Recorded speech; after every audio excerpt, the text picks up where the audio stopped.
Friday.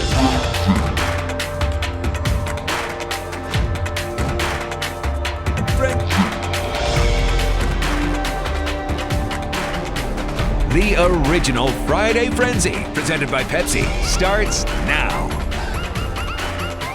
Hey everyone, glad you're here for another Friday Frenzy. Mother Nature was not our friend today, washing out all of the games on the diamond. But for college teams, they were able to move their game up before the rain started to fall. Eastern Illinois trying to squeeze in their game against UT Martin before Mother Nature strikes.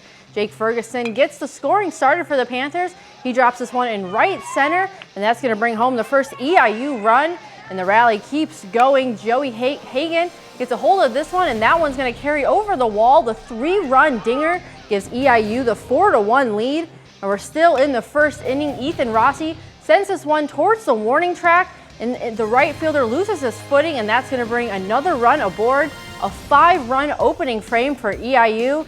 Let's fast forward now to the 5th inning. Luke Melton pulls this one to left. The Panthers bats red hot today to put another run on the board, but things would go into a rain delay after that. And after a couple-hour delay, the game's called, Eastern taking this one 9-4.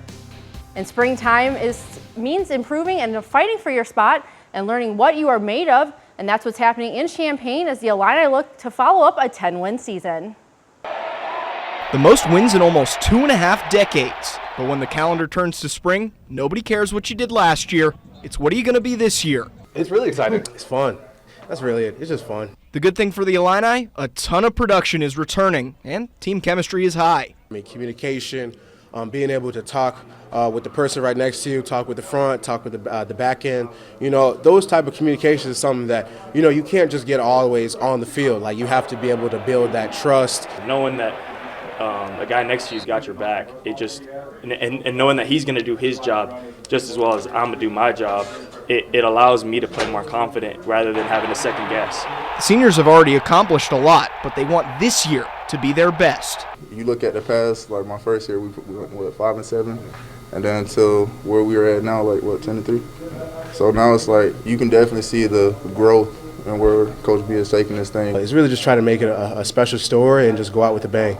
You know, carry what we did last year into the next year and just build on the standard. The younger guys are trying to prove themselves. One of the early spring ball standouts, Mount Zion's own Braden Trimble. The thing about Braden Trimble is he's unbelievably coachable. He wants to be really, really good. And honestly, I think he knows he's talented. I don't think he has a clue of how talented he is. I've never seen a kid he accelerates through the cut faster than anybody I've seen. I don't know if it's because he's got young legs and he's limber. Man, he can move his body. But they'll only get to show off in practice. Brett Bielema announced last month there will be no spring game this year. Ben Mackey for WAND Sports. Illinois State women's basketball put together an impressive postseason campaign. Despite missing out on the NCAA tournament, the Redbirds qualified for the WNIT, and they took it with authority. ISU made the Fab Four for the first time since 2011 and played a tight game against Troy University that came down to the final seconds. Former Milliken superstar Elise Knutson set a single-season record with over 90 three-pointers this season. And despite not taking home the trophy, the experience set up a bright future for the program through players like Altamont's Grace Nelson. But it might be time for the MVC to start getting a little bit more recognition.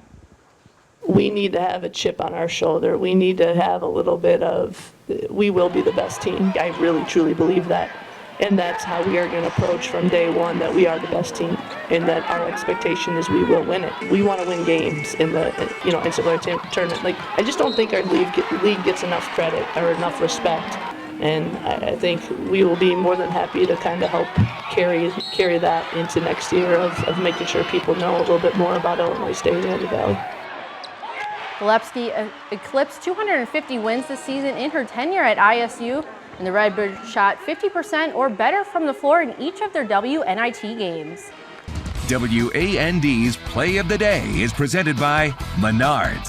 And the future's looking bright for Illinois women's basketball fans. Illini signee Destiny Jackson was named the 2025 Illinois Miss Basketball today. Jackson played at Whitney Young this year, and the 5'6" guard averaged 21.1 points, 5.7.5 rebounds, and 2.8 steals per game as a senior. She joins Tawua Catchings as the only Fighting Illini women's basketball player to be named both Illinois Miss Basketball and Illinois Gatorade Player of the Year. And on the men's side, sophomore forward Jake Davis announced Friday he's returning to Illinois for the 2025 season. Davis played in 32 games and started in one of those games. He shot just over 41% from the field and just over 34% from the three-point line. Davis averaged 3 points per game and 1.4 rebounds per game. And our Friday Frenzy wouldn't be complete without our WA&D Athlete of the Week. Despite this wet weather this week, teams with turf are still able to get some work in outside. For this week's pick and those alongside him, it paid off with some big wins to open up the season. We'll reveal who it is after the break.